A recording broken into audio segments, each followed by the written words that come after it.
Good evening. Thank you for Zooming with us for Mondays with MoCo. I am Dennis Melby with the Republican Party. Let's get started now, and as more folks join us, we'll let them in. I'm glad you're able to join us via technology. Soon we'll be able to meet in person. We'll be able to meet in public. So that'll be a great thing. I'm looking forward to that, and we are getting there. Right now, joining me, I'm glad that you can join me. We just have a wonderful presentation. With me are committee members Jamie Greedon and Paul Agel. Today we have two great speakers, time permitting questions at the end. If you're familiar with Zoom, there's a question button at the bottom of the screen. Just tap it and type in your question. Jamie Greedon will handle them for us. Time permitting, we'll ask it of our speakers after their presentations. And every month we'll explore an important topic facing our community. Today's is and has been of great impact. It seems that the far left has moved its attention. This time it's the scourge of anti-Asian racism permeating the United States, or so we're told. While hate crimes against any American, Black, white, Latino, Asian, or Native are unacceptable, this is not what truly challenges Asian Americans. The real issue of racism, conveniently not mentioned by the left and by many Democrats, is caused by left-leaning Ivy League colleges and universities.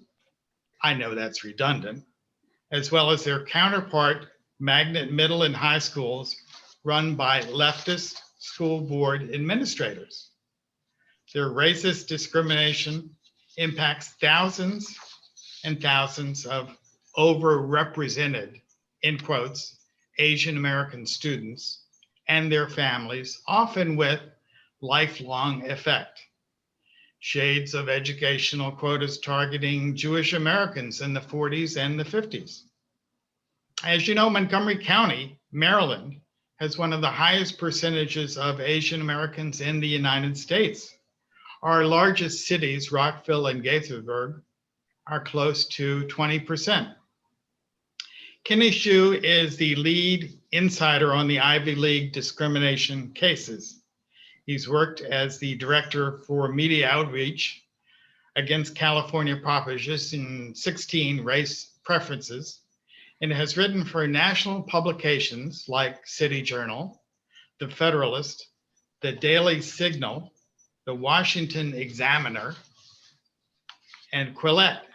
His writings, as recently discussed on Tucker Carlson Tonight, attract a following among both conservative, libertarian, and Asian American communities. His forthcoming book, An Inconvenient Minority, The Ivy League Admission Cases and Attack on Asian American Excellence, is written to reach an even larger audience, as a Harvard case has grabbed mainstream national attention and the nation wrestles with a racial moment where difficult questions about racial identity politics are being thrust to the forefront of our culture.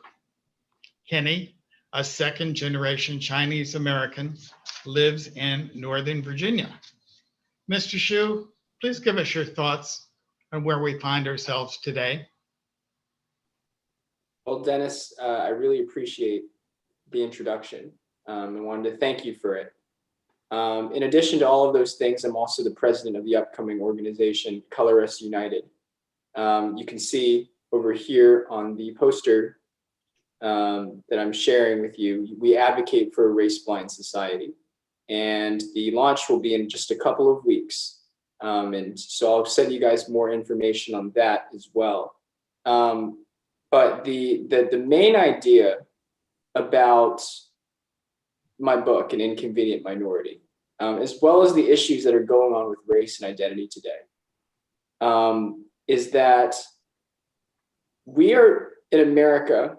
You know, we can talk about all of this woke stuff. We can talk about critical race theory. We can talk about the indoctrination of our children. We can talk about the destruction of American history, everything like that. But the lasting effects of this kind of racial theory is, in fact, the lasting effect is a decline in meritocracy. That's what is going on in our culture today. That you have seen, because the effect of defining people according to their identity, according to their racial identity, is you eliminate the ability for people to see themselves as individuals with personal autonomy, to be able to advance, to be able to create value, and to be able to achieve the American dream. The thing that with you guys, I know that racial politics is coming to our mainstream very, very quickly. But the reality is, race has been an academic thought for 50 years, for many years, actually. The whole idea of critical race theory was invented in 1980 by a Harvard Law School professor, Kimberly Crenshaw, and is based off of ideas that predate her, based off of ideas from leading philosophers like Michel Foucault, the famous French philosopher that said that there is no objective measurement of success or excellence. There is only clashing classes, and that's what identity politics is and has always been.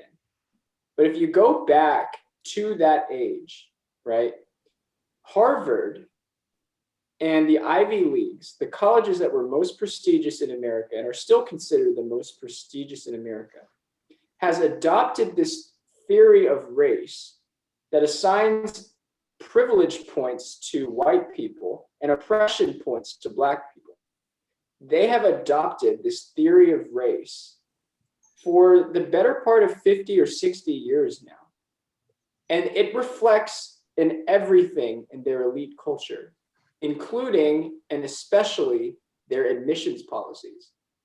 So the real interesting thing about the Harvard case and about what's going on with Harvard's alleged discrimination against Asian Americans, which the evidence wholeheartedly supports, is the interesting thing about this is that the Harvard case actually shows us a glimpse of what will actually happen if this critical race theory continues to propagate itself in our public schools, in our media, and our businesses, because it has already happened at Harvard for the last 30 years.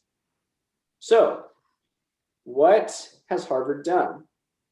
So Harvard, first of all, is the leading progenitor of the idea of race-conscious admissions. So what is race-conscious admissions? In 1979, an affirmative action case came up in front of the Supreme Court, where a guy named Alan Bakke said that he got denied from the UC system, this UC system's medical school, because of the UC system's preference, or not preference, because the UC system's racial quotas to allow Black students to attend, which of course denied him as a white man, even though he claimed he was more qualified and for the spot, objectively, and the evidence pointed in his favor. However, the justices ruled in this case, Regents of California versus Bakke, that 4 justices actually concurred with Bakke. They said the UC system should eliminate their racial quota system. 4 justices supported the UC system. They said it's okay for UC to have racial quotas. And 1 justice by the name of Lewis Powell, who was a Harvard Law alum from Harvard University, gave the deciding opinion in the Regents of California versus Bakke case, which actually agreed with neither of them, neither of the 2 sides. What did he say? He said, we needed to drop the explicit racial quotas, but we could use race as a factor, as a as a plus factor for admissions. And do you know what system he cited as the system that he thought would best fit this kind of admissions practice? Harvard University. He said, Harvard University's system is the ideal system because Harvard, this was back in 1979, guys, because Harvard assigns people a plus factor, but they still grade people individually, right? So the whole foundation of today's race preferences comes from Harvard's system. Now, as we've discovered, and the reason why this case is so important, as we've discovered over the last 30 years, we've discovered that Harvard's idea of just using race as a plus factor is a complete farce, because we now have sufficient evidence to show that Harvard explicitly uses race in every stage of the admissions process, not just as one factor among many, but as the deciding factor. If you take a look at Asian American applicants at Harvard, who, by the way, used to be the minority that Harvard would actually admit affirmatively. Like, they would want more Asians in because there weren't enough Asians at Harvard. And then somewhere in the 1980s, that changed. Asians became overrepresented at Harvard. The Harvard elites said, no, we don't want too many Asians. And ever since 1990, Harvard University has kept Asian Americans and the student body of their class at a ceiling of 20%. It never went above 21%. And it never went below 16%. So it's basically a ceiling and it's an effective quota is what it is. And the Department of Justice, in an investigation of Yale University, which practices, by the way, they all collude with each other. So it practices the same form of admissions as Harvard. Yale was shown to have a plus factor for Black applicants and a minus factor for Asians at every stage of the admissions process. From the first reviewer to the second reviewer to the final reviewer, Asians were routinely pushed down in the admissions pile. And what does this show? Well, all of this shows, oh, and another thing, an Asian American has to score 440 points higher on the SAT to have the same chance of admission as a Black applicant.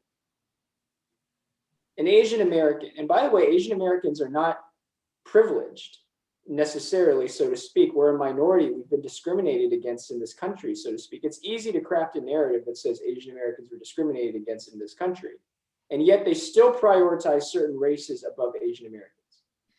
So, what does this show? Well, this shows the true intentions of race ideologues in our country today.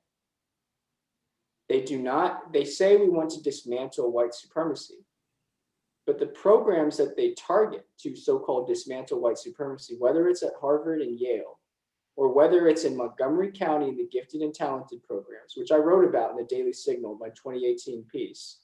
Hopefully you guys can post about that. Or whether it's in Thomas Jefferson High School in Fairfax, Virginia. They say they want to dismantle white supremacy, but the effects of their policies is to kill Asian American excellence and to suppress the spirit that Asian Americans bring to our culture.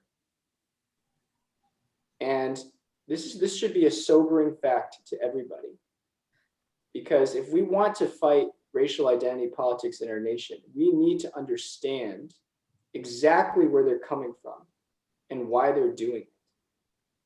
Because the ideologues over here do not actually care about true social justice, so to speak. Because true social justice is treating everybody on the basis of the content of your character, not the color of your skin. That is true social justice. But they care about advancing their so-called racial goals above everything else, even if that means trampling over innocent minorities like Asian Americans. And that is what my book, An Inconvenient Minority, the attack on Asian American excellence and the fight for meritocracy is about. Thank you, Kenny. Indeed, that is a sobering conversation. That's something. We appreciate it. Jamie, do you have a question? Turn your mic on. Please unmute, I guess you mean. There she Can you is. hear me now? Yes. Sorry about that. I actually have a question for you. Do you think the pandemic will affect the way that parents choose to send their kids to school? Do you think there'll be more homeschooling? Do you think, or like students will decide to go to charter schools? Do you think that will help reduce the amount of, critical race theory and the process that, Harvard and Yale have gone through? Or will that not have any effect at all? I think that I hope so, because I know that parents look out for their children primarily, and I know that parents want their children to have the best education they want. So hopefully the rise of homeschooling would create that environment. But I'm more troubled by the fact that in our public school system today, and it's even seeping into private schools now, by the way, don't think that just because your child goes to a Christian school that your child is going to be safe from all of these things. You have to really, really keep vigilant, because what they're telling these young students now is they're telling these young students to define themselves according to their race, and particularly their place in the racial hierarchy.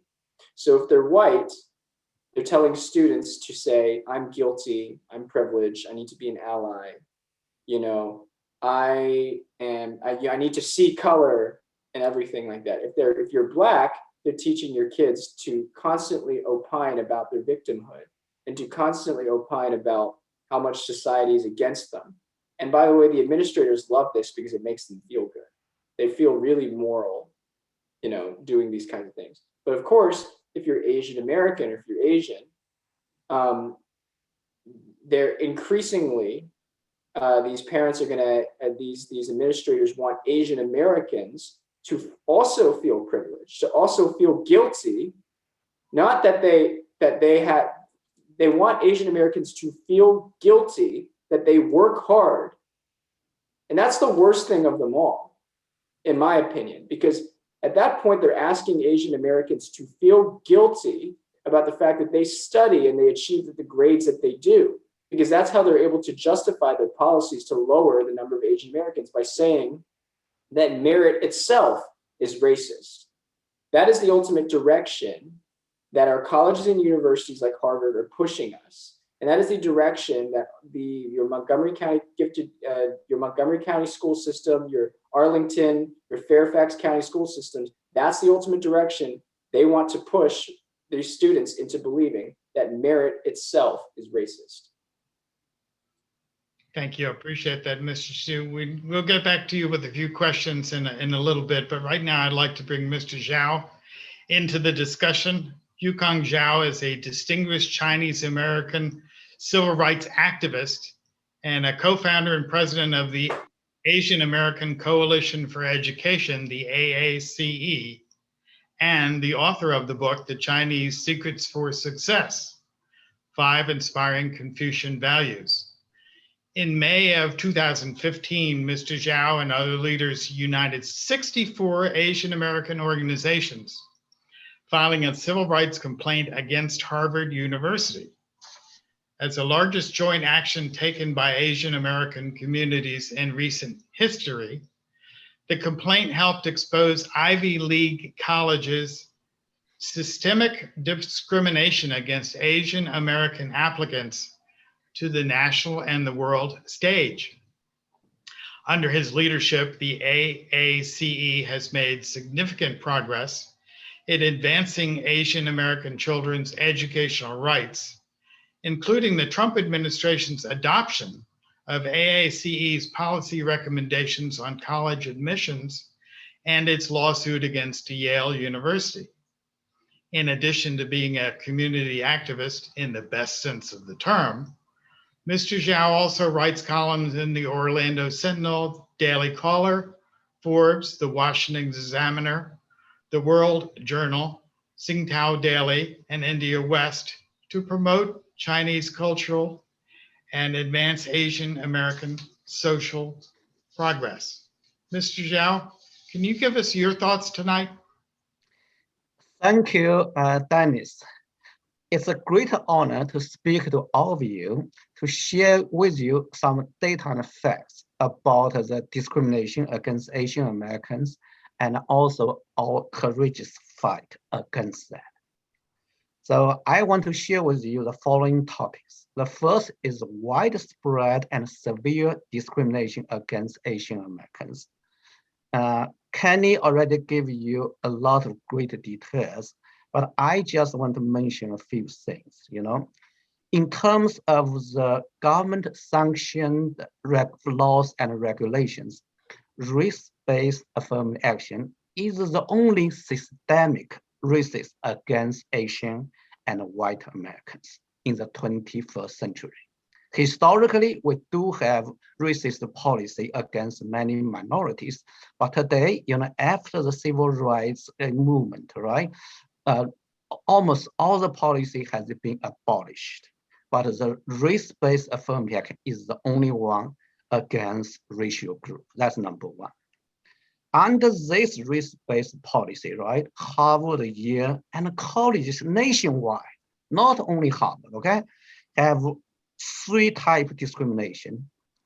Kenny mentioned the racial code, higher admission standard, also using stereotype. For example, Harvard consistently gave Asian children low rating on the personal ratings. Why? Because that is determining fact very effectively. Also, Kenny mentioned for us to go to the America's elite universities, we have to score 140 points higher than white, 270 points higher than Hispanic, 450 points higher than black, giving all the conditions the same. That is based on the Princeton professor Aspen Shade and his assistant's study. That is higher admission standard. And also, this discrimination because this severe discrimination causes extreme harm to Asian American communities. For other racial group students, right, you need to be outstanding or exceptional in your academic or extracurricular activities. But for Asian applicants, if you need to be extremely exceptional in both SAT scores, GPA, extracurricular, and also student club leadership, volunteer, in order to be admitted in America's selective colleges. That creates tremendous workload and depression, stress, and some kids even commit suicide. So that is kind of what's happening. Our children, most of them we have good parenting. They don't have drug problems. They don't have other problems. Unfortunately, many suffer, from the depression and even suicide, primarily because of the discrimination, overwhelming, workload. So that is not acceptable. Also, it's illegal. Why? Because it's a direct violation of 14th Amendment of the US Constitution. Also, the 1964 Civil Rights Act, Title VI, which forbids any government supported organization receiving federal funding to use race to discriminate against Asian Americans. So that's the first topic. Second is our courageous fight. Ever since 1882 Chinese Exclusion Act, that is America's first race-based policy, discriminate a racial group, right? That is the first one. Ever since that, Asian American has been suffering from this until today. But our fight against this kind of racial injustice has never stopped. Just in recent decades, in 1988, Asian American filed the first civil rights complaint against Harvard. That was about 2 decades ago. In 1994, Li Qiang and others filed lawsuits against racial quota in high school, Lowell High School in San Francisco. That was in 1994. Also from 2007 to 2013, 3 Asian Americans filed civil rights complaint against Ivy League schools, right? But nevertheless, they were on the individual basis, not really organized with strong community support. But the 2014 was a turning point when California initiated called SAF 5, State Constitution Amendment 5, tried to restore the race-based policy in California systems, and the Asian American organized in California, the grassroots movement successfully defeated that. In that year, I initiated the I called all the Asian American organizations stand behind all discriminated children. So we formed AACE, as you mentioned, Dennis earlier. So in 2015, we organized united 64 Asian American organizations. Historically, Asian American were model minority. We were silent, but we finally united. We started take the charge, right? So ever since that, we took that 2 distinctive approach. Number one, we defend American meritocracy, equal opportunity. We're not to pursue a zero-sum game. We want equal rights for everybody. So that is number one. Number two, we form organization. We build alliance. We formed Asian American Coalition for Education. We built alliance. Over the last few years, we grew our alliance from 64 to 340 this year. So many organizations supporting us right now, right? So with this kind of 2 distinctive approach, we're able to create some impact. Number one, as you mentioned, we exposed the Ivy League's discrimination against Asian American to national, international stage.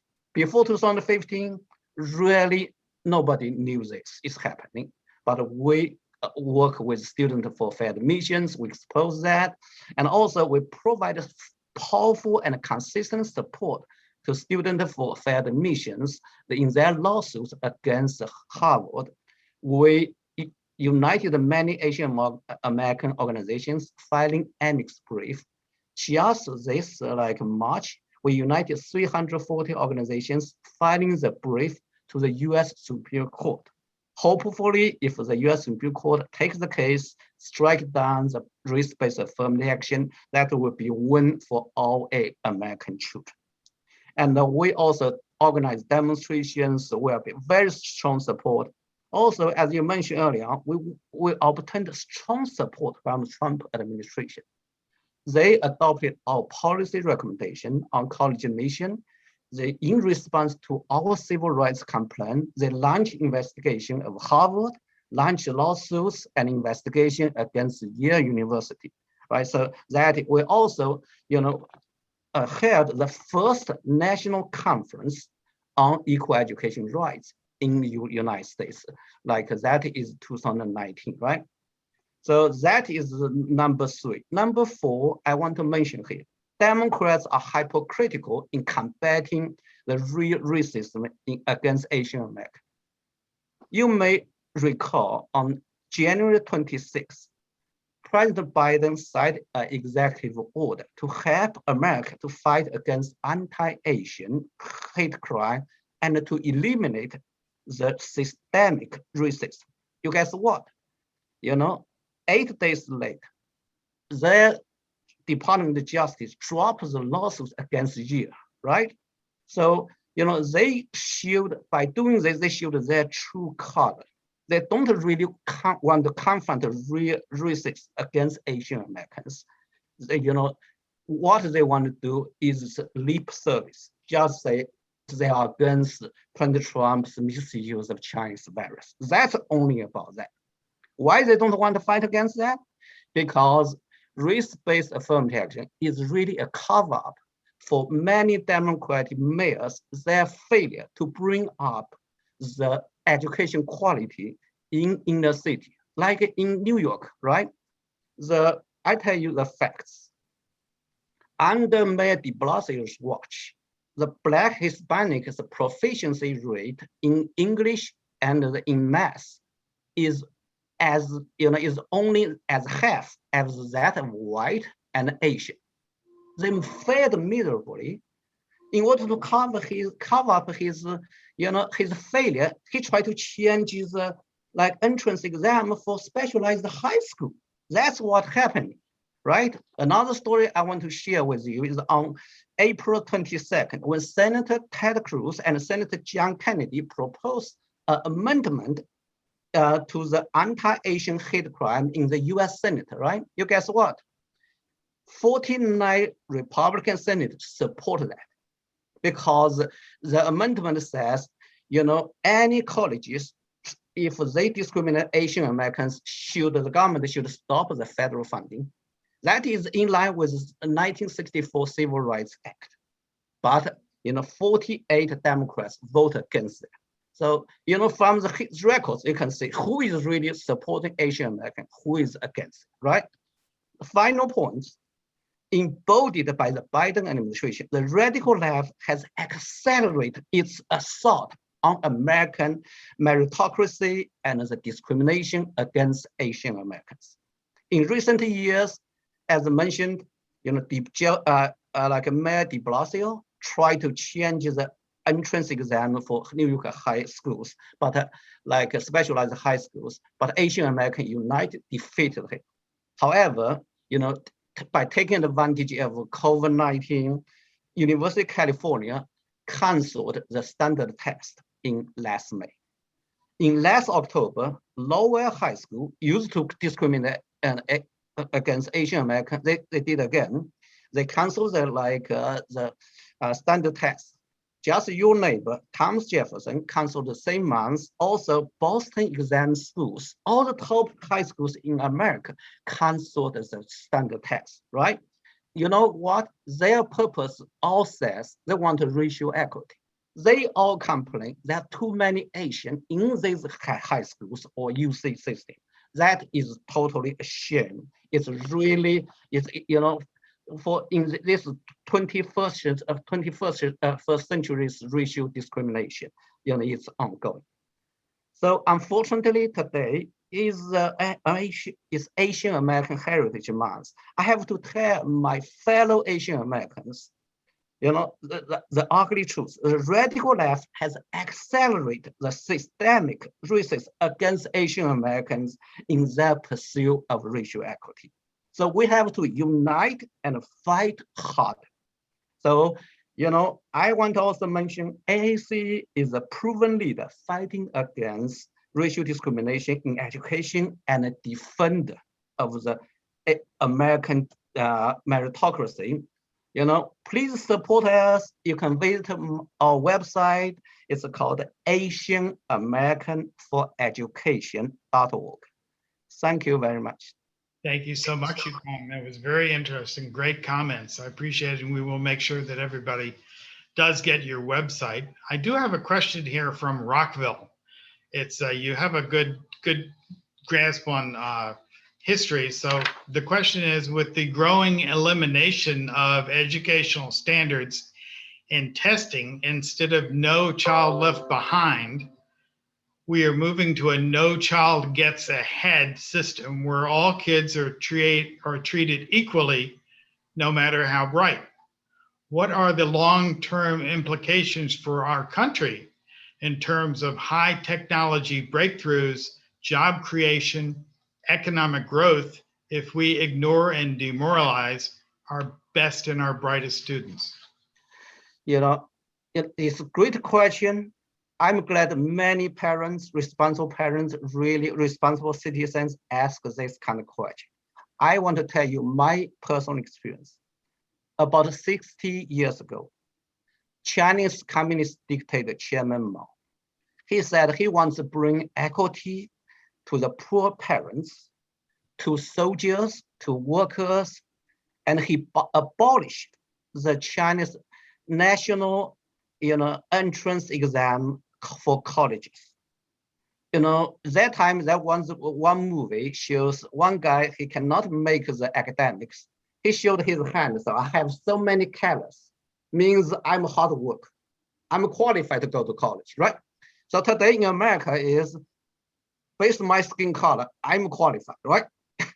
So what happened during the Chinese Cultural Revolution? China's technology innovation totally stopped. China's economy collapsed. When I was like a teenager, not a teenager, toddler and teenager, that kind of early teens, China was so poor. Each urban citizen like me, everything was rationed, right? Each urban citizen like me only get 1 pound or 2 pound meat for a whole month. That was as poor as like North Korea or Venezuela today. So I want to tell each of you. So if we allow radical left to destroy meritocracy of this nation, and this nation will go to the toilet in a very, very fast way. So meritocracy is really another example is the United Airlines, right? They want to say 50% new future pilots is a woman or people of color, not based on their qualification. Who will take a United Airlines in the future? Think about that. So it's dangerous. I think we support really bring up other minority. I support enhancement of racial diversity in college. But that diversity in college, number one, should be diversity of ideas. That's number one, right? Not just skin color. But right now, college is primarily liberal. That is wrong. But number two, we need to have a legal way to do that. What is legal way? We need to really confront the root cause of lack of diversity in the inner cities, because high crime rate, because of drug abuse, and then poverty, broken families, teachers unions. We need to address that instead of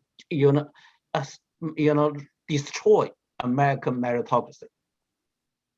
Thank you so much. Jamie, do you have more questions? Yes, I have one question, and it's for either panelist.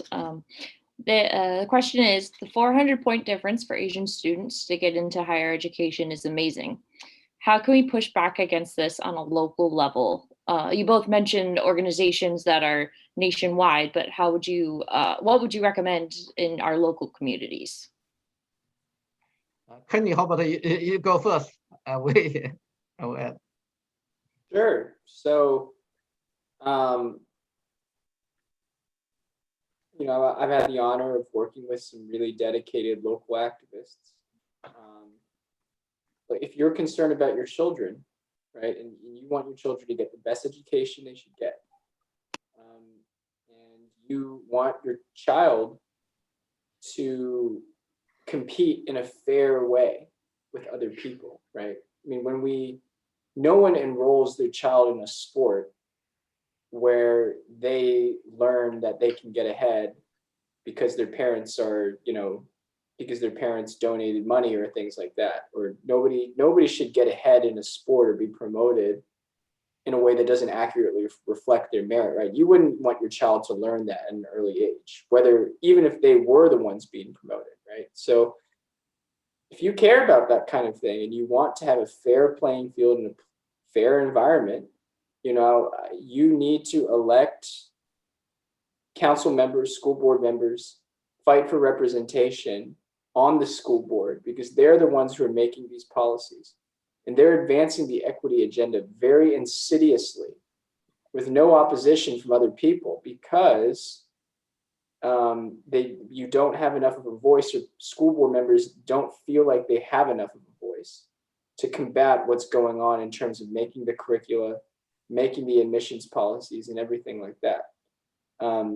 That's my big advice, I would say, on a local level. And then I would also say educate yourself by reading my book, An Inconvenient Minority. So, yeah, that was a very good answer. I guess, what I want to point out is this kind of assault on meritocracy not only happened in the college level, just Montgomery County, right? they change the like admission policy for magnet programs, like gifted programs, right? So that is very important.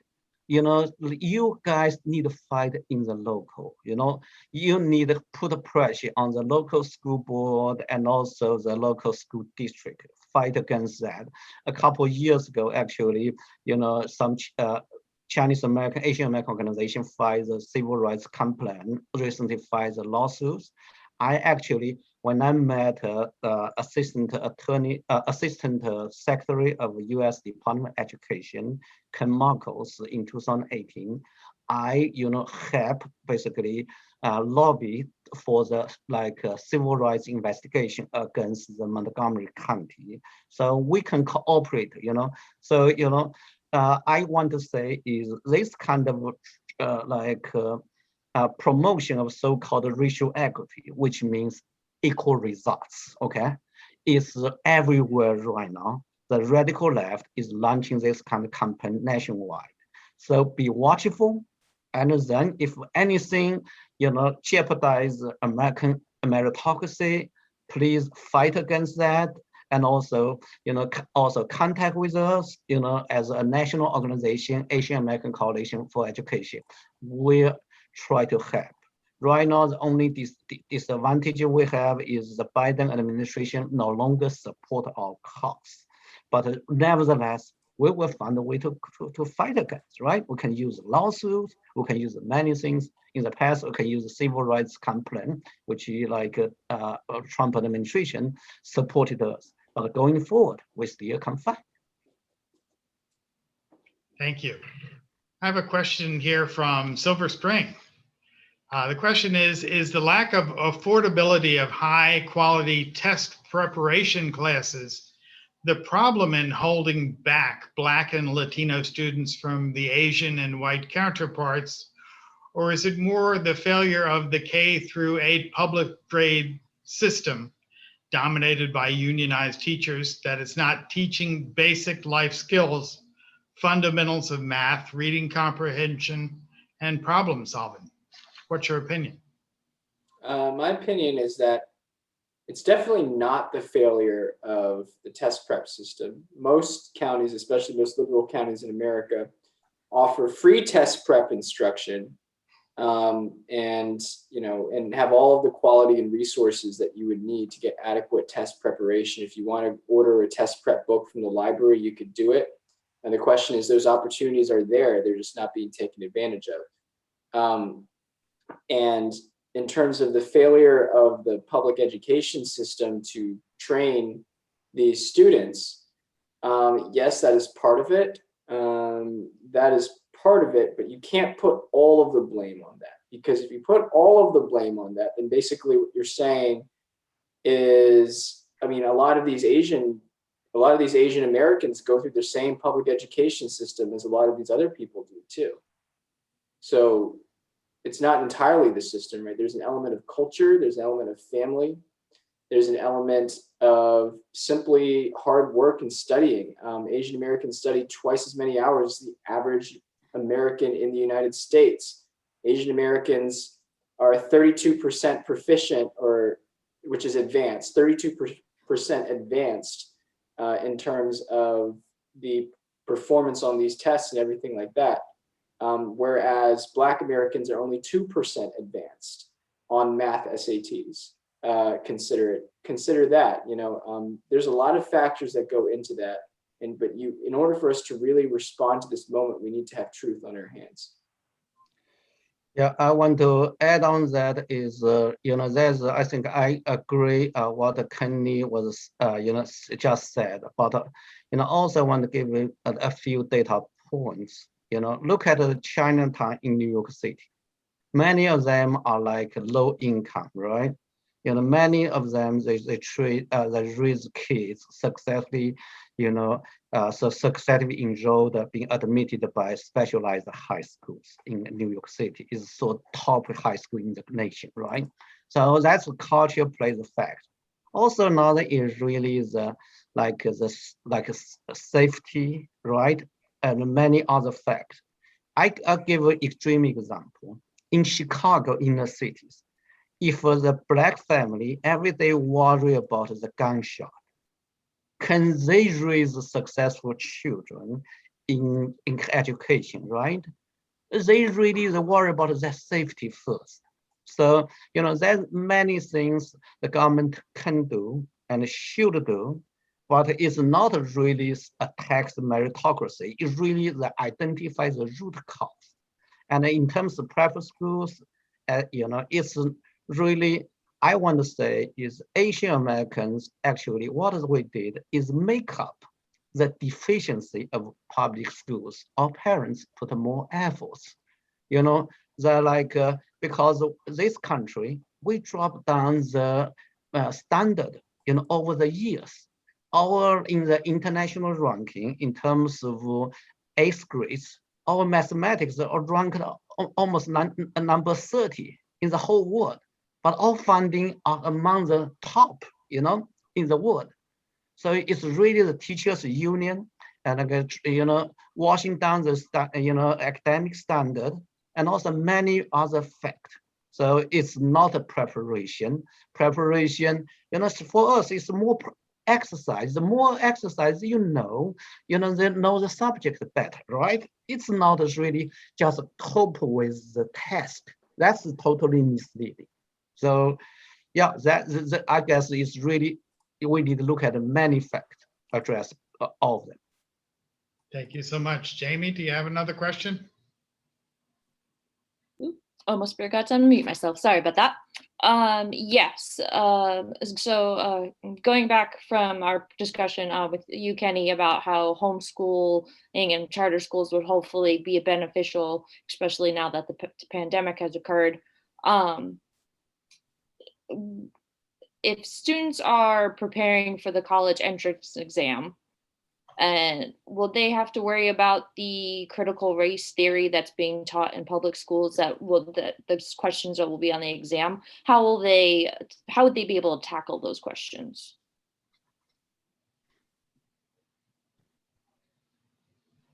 Well, I think they should be more worried about the fact that the exam might not even exist at all 10 years from now. Fair point. The critical race theory, the SAT is supposed to measure objective intelligence. It's supposed to measure two things. The SAT measures two things. It measures how objectively intelligent you are and how prepared you are, how much you prepared. It measures both of those things. And you can be somewhat less intelligent, but somewhat more prepared and do well in the SAT. You can be somewhat more intelligent, but somewhat less prepared and still do well in the SAT. Here's the thing. Both of those characteristics are meritorious for admissions, right? Because you want a smart student to go to college. You don't want to spend money and resources on putting an unintelligent student into an elite college. It wastes the college's time and it wastes their time. They should pursue a different path. There are many paths in America. But you don't want a smart kid who's also lazy, right? Because if a smart kid is also lazy, they're not going to take advantage of all of the resources that are available to them. So you want to measure meritorious characteristics.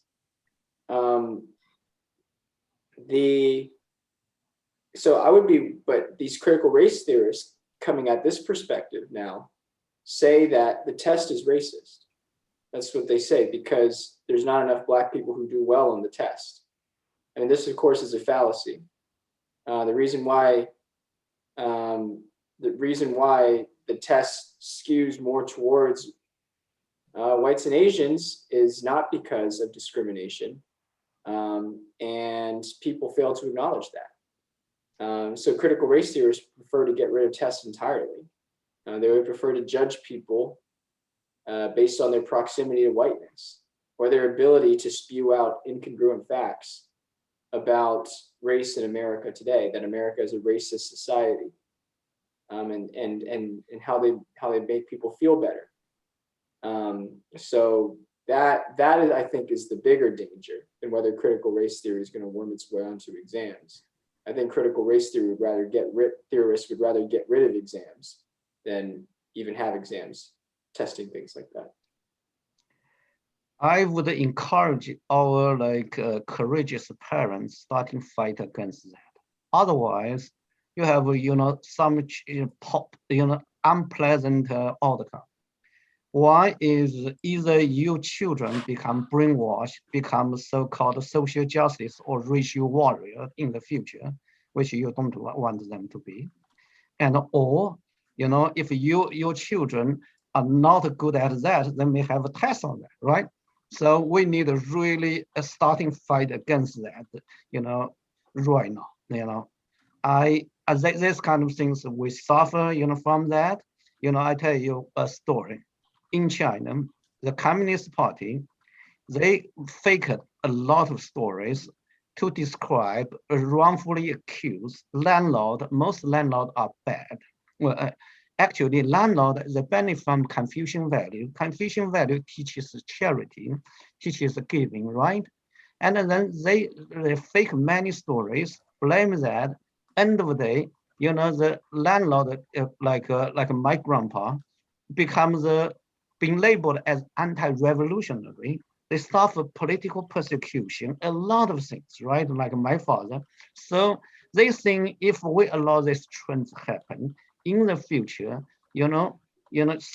some racial group will be suffering not only guilty, many limitation on their career, many other things.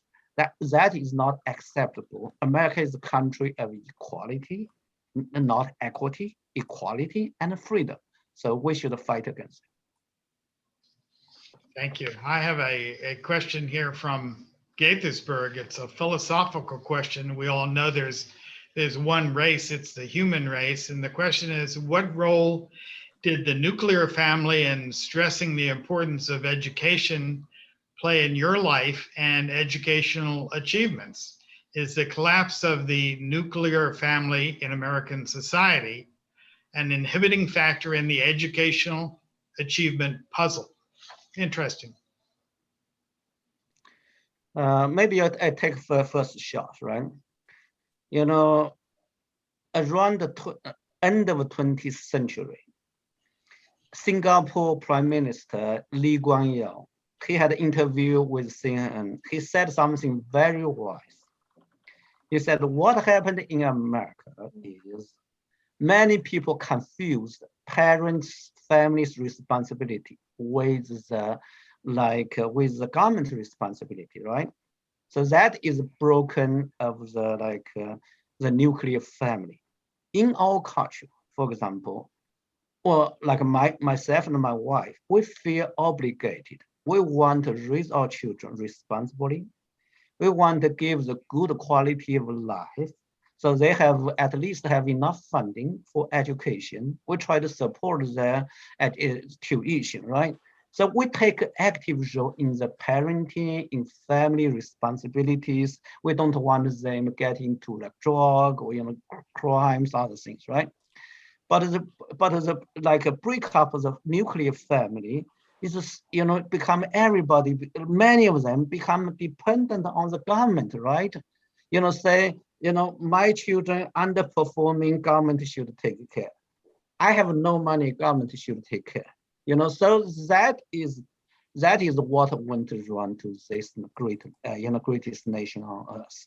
So preserve nuclear family, have take the family responsibility, be a good parents, parent. I think is our core success for this greatest nation, to come back, to really restore the meritocracy, restore the American dream. Thank you. Thank you. Kenny, did I you don't have much to add. I just think that the nuclear family is very important in terms not only just of income or future financial success, but of being able to raise people who understand the value of family, who can have families of their own, or who desire to have families of their own. And as we all know, career success is just one part of life. If you want well-rounded people, nuclear families are very important towards producing well-rounded and good-natured people. Can that be solved with, I don't think the government can ever play the role of a husband. Yeah, one thing I want to add here is going back to the so-called tax prep, and also this question is, all Asian American first generation like me, like Kenny's parents, came to this country, right? We came very poor. We only like myself, I brought like one of my classmates bought the borrow money, loaned me money, and then for my flight ticket. I borrowed some money, have like less than $200, coming to this country in my pocket, right? When I arrived in America. Why we are able to succeed, right? It's really the culture, really the good parenting from my parents. My parents, they suffered the Chinese Cultural Revolution. They had no saving, no any so-called privilege, right? So what make a difference is really a family value, family culture, good heritage that make difference. So also the same thing with new immigrants from Nigeria, from other African countries, they outperform American general population. That is a fact. They are black, but they also outperform. So it's really the the life skill training are very important. That is, I view, is key success factor more than anything else. Thank you so much. I noticed that our chairman, Chairman Sullivan, is with us. I don't know if you can speak. I don't know whether you'd like to say some words or not, but if you would just unmute yourself and give us a few words. Sully? Trying to get my video to work. Technology. Yeah. So if Paul can allow my video to work. There we go. There we go. So again, this has been a really interesting conversation. Some of the facts about the 400 point deficit to get into higher ed, that was like just totally eye-opening. That's just, it's been a great conversation. And again, we really appreciate you two gentlemen stepping up and bringing this to our attention. And the speaker series is really, I think, allowing people to see and understand what's really, really going on. So again, I truly appreciate your help and support with this. Well, thank you, Sully. We appreciate your leadership. And actually, we appreciate the leadership of Mr. Zhao and Mr. Shu. Thank you both for your thoughtful comments. It's given us so much to think about, indeed, to act on as we continue to struggle through such an impactful issue, not only for our community, but across the country. Mr. Shu and Mr. Zhao, we'll make sure that everyone has your contact information. And of course, anything else that you would like us to pass on, give it to us and we can do that so that our participants can reach out further to you. Folks, please make sure you continue to stay in touch with the local Republican Party. We need to hear from you. We intend to keep reaching out to you for help, for support, for guidance and fresh ideas. You can always email us at newsletter@mcgop.com. That's newsletter@mcgop.com. And look for the announcement of the June Mondays with MoCo. It is a fascinating discussion entitled Fatal Attraction, Biden and Nuclear Iran, Implications for Israel and the Region. That's all from me. I am Dennis Melby. Have a good night, and I'll see you next month. Thank you.